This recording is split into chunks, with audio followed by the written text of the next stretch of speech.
Excellente fête de travail à tous les travailleurs du Rwanda et ailleurs dans le monde. Nous commençons justement à propos de la fête du travail où le ministère du Travail de la fonction publique félicite les Rwandais pour la qualité des services qu'ils offrent. Il les invite donc à privilégier le patriotisme, le professionnalisme et à continuer de créer des emplois pour un plus grand nombre de personnes. C'est au moment où, c'est vendredi même, le Rwanda s'est joint au reste du monde pour célébrer la Journée internationale du travail. La ministre de la fonction publique et du travail, Christine Moukinha, affirme que c'est les jeunes qui doivent chercher en eux-mêmes des solutions pour lutter contre le chômage. La Journée internationale du travail que nous célébrons aujourd'hui au Rwanda, nous avons choisi un thème qui a trois parties, disons. La première est le renforcement des capacités. Comment est-ce que nous pouvons renforcer les capacités pour assurer que les jeunes qui viennent sur le marché du travail ont vraiment les compétences dont le marché a besoin. La deuxième partie est la création des emplois. Comment est-ce que nous pouvons renforcer l'écosystème pour que le secteur privé puisse créer plus d'emplois, mais des emplois quand même décents qui assurent le développement des individus et qui changent leur vie positivement. Et la troisième est bien sûr la résilience économique du pays. Il y a différents chocs qui sont en train de se passer au niveau global. Comment est-ce que nous pouvons réagir et avoir une résilience en tant que pays, en tant qu'économie, pour que nous soyons vraiment préparés pour les chocs à venir qui ne sont... on ne peut pas les prédire, mais je crois qu'ils sont inévitables. Comment est-ce que nous sommes préparés pour pouvoir y répondre et ne pas être vraiment surpris et dérangés par ce genre d'imprévu, de choc imprévu. Poursuivons donc avec les investissements et puis la protection de l'environnement. Le ministère des Finances et de la Planification économique a indiqué que le Rwanda continue de tout mettre en œuvre pour faciliter et optimiser les investissements dans les projets environnementaux. Cette annonce a été faite lors d'une réunion consultative des membres de la commission parlementaire chargée de l'investissement environnemental et les développements des zones dédiées aux projets d'énergie propre au sein de la communauté. Au cours de cette réunion, le directeur général de REMA a précisé que le gouvernement rwandais poursuit ses investissements sur le marché du carbone où il est mené divers projets de réduction des émissions de gaz à effet de serre. Certains de ces projets sont financés par des institutions internationales, tandis que d'autres sont financés par ces dernières. Un expert environnemental au sein du ministère des Finances et de la Planification économique, Elie Segabagaba, a indiqué que le Rwanda fait tout son possible pour faciliter et optimiser les investissements dans les projets environnementaux. Parmi les mesures prises figure la réduction, voire la suppression des taxes sur les projets environnementaux. Parlons à présent commerce et technologies nouvelles. Les experts en ce qui concerne l'économie estiment que le commerce en ligne présente de nombreux avantages pour les opérateurs, notamment en réduisant le coût d'exploitation et contribuant ainsi à la croissance économique du pays. Autrefois, les commerçants qui vendaient des produits non fabriqués au Rwanda devaient se rendre à l'étranger pour s'approvisionner. Plusieurs Rwandais ont donc affirmé que cette pratique engendrait des coûts plus élevés comparés à l'importation des marchandises via des plateformes numériques. Cependant, certains des commerçants continuent de se déplacer à l'étranger pour s'approvisionner. Ils expliquent que cette démarche vise principalement à garantir l'authenticité des produits proposés à leurs clients, tandis que d'autres indiquent rester donc encore réticents à l'idée de recourir au commerce en ligne par manque de confiance dans ces systèmes. Selon l'expert économique Straton Habyarimana, le commerce électronique offre des multiples avantages à ses utilisateurs et joue un rôle important dans le développement économique du pays. Il souligne également que pour ceux qui hésitent encore à adopter ces outils, il est essentiel de s'assurer de la fiabilité de leur production et de leurs partenaires et de vérifier aussi que ces partenaires suivent de près leur intégrité. Par ailleurs, une étude menée par un groupe allemand a donc révélé que le marché du commerce électronique au Rwanda représente actuellement 26%. Cette étude prévoit également qu'entre 2026 et 2029, la valeur de ce marché atteindra 939 millions de dollars américains avec une augmentation estimée à 1 million de nouveaux utilisateurs sur une période de 5 ans. Et puis, toujours en actualité nationale, certains investisseurs étrangers opérant au Rwanda saluent des efforts du pays pour faciliter l'investissement et ouvrir davantage son marché au commerce international. Selon les analystes économiques, cette dynamique constitue un levier important pour atteindre les objectifs de développement que le pays s'est fixés. Jean-Benoît Michel. Ignacio Laisesca, un investisseur originaire d'Espagne, développe un projet d'usine de transformation de produits issus de l'exploitation minière. Après une année d'activité, il affirme avoir bénéficié d'un accompagnement significatif des autorités rwandaises. Prévu, selon lui, l'engagement du pays en faveur des investissements internationaux.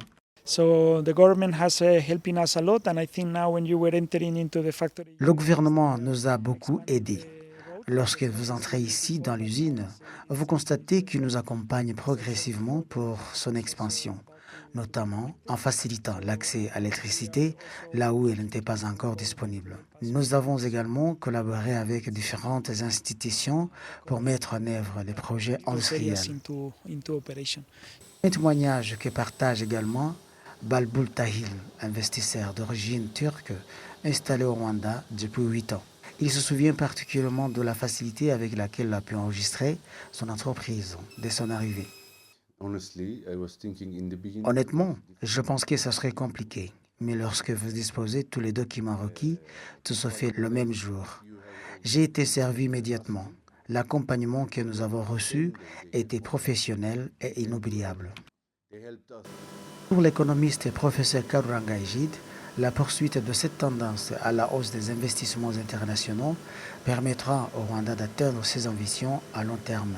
Notamment, celles définies dans la vision 2050 et de la deuxième phase du programme national de transformation, NCT2.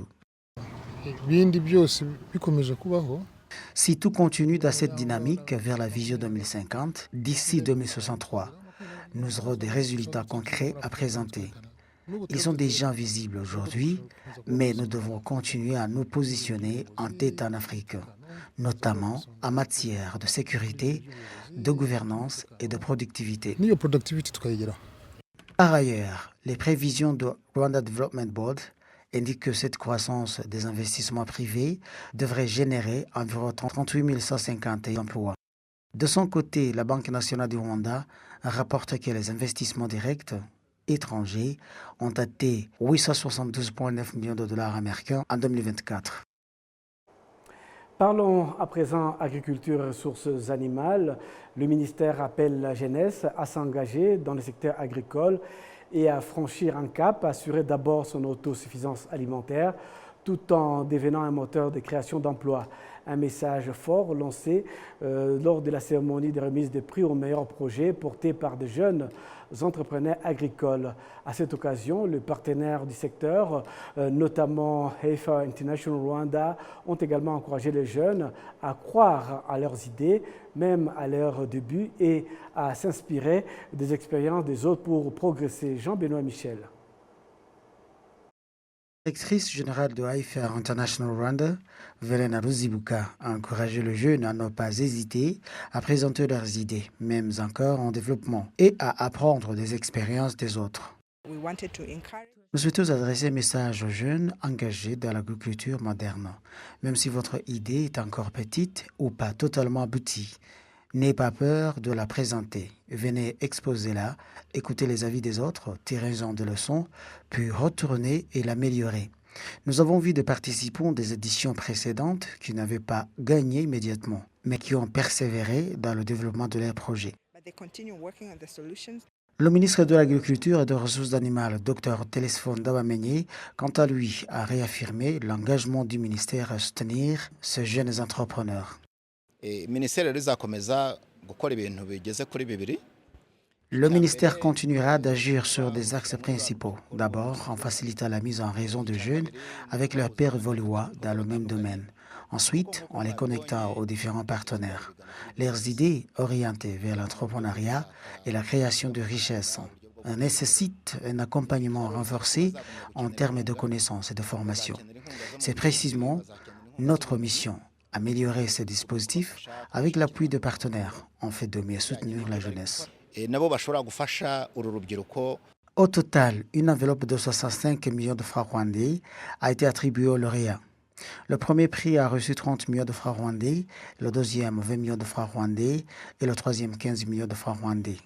Le ministère de l'Agriculture et des Ressources animales a indiqué que ces compétitions seront maintenues dans le but de promouvoir l'autonomisation des jeunes et de contribuer à la lutte contre la pauvreté.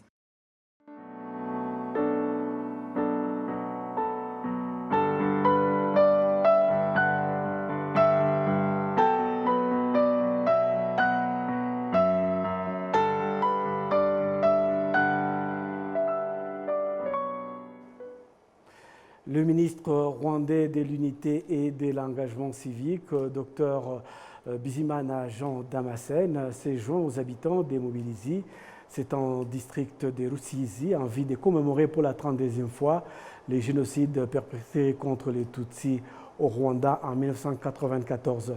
Ce jour-là, 30 avril 1994, de nombreux Tutsis avaient trouvé refuge dans la paroisse catholique des Mobilizi, espérant y survivre à leurs assassins. Mais malheureusement, ils furent tous massacrés par les Interahamwe dirigés par Youssouf Munyakazi.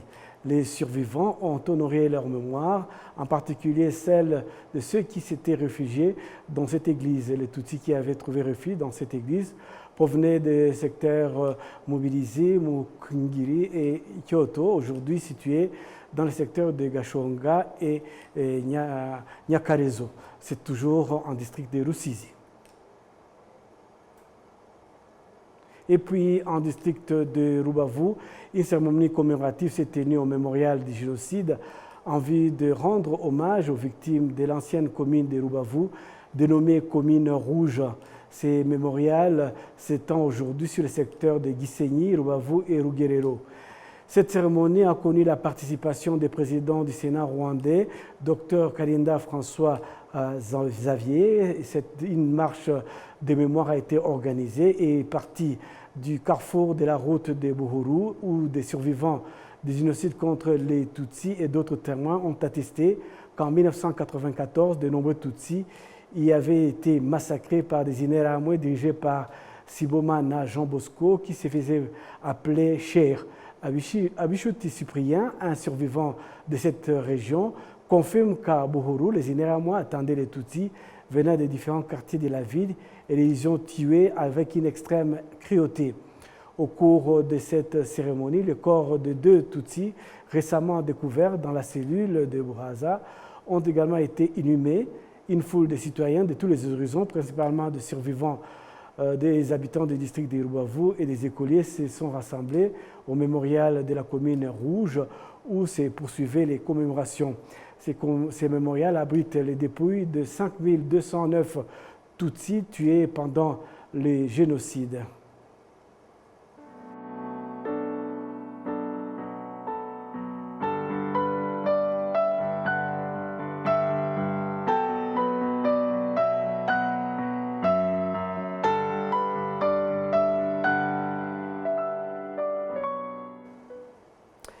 La ville de Kigali se développe avec une vitesse croissante.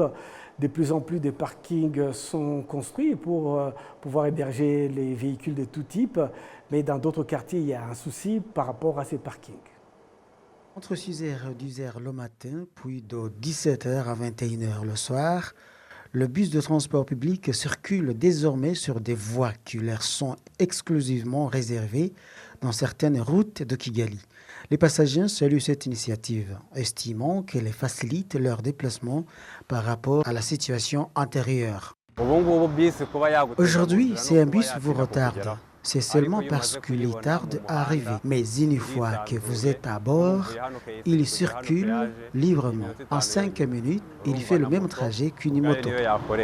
Les chauffeurs de ces bus confirment également une réduction du temps de trajet, tout en pointant du doigt le non-respect des voies par certains conducteurs de véhicules privés, y compris des motos. À ce sujet, le porte-parole de la police nationale du Rwanda, Assistant Commissioner of Police Rutikanga Boniface, rappelle que ces règles s'appliquent à tous les usagers de la route.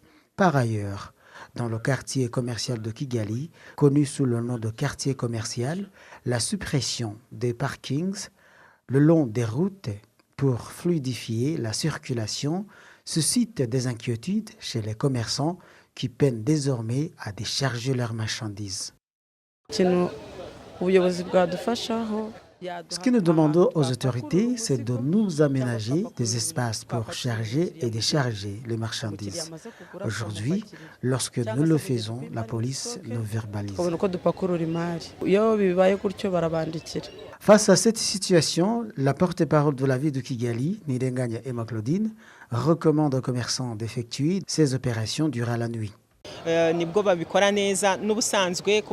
nuit restait le moment le plus approprié pour ces activités. D'ailleurs, même auparavant, dans ce quartier commercial, le chargement et le déchargement n'étaient pas bien organisés. Pour les achats importants, il est aussi possible de recourir à des porteurs ou d'autres moyens de transport.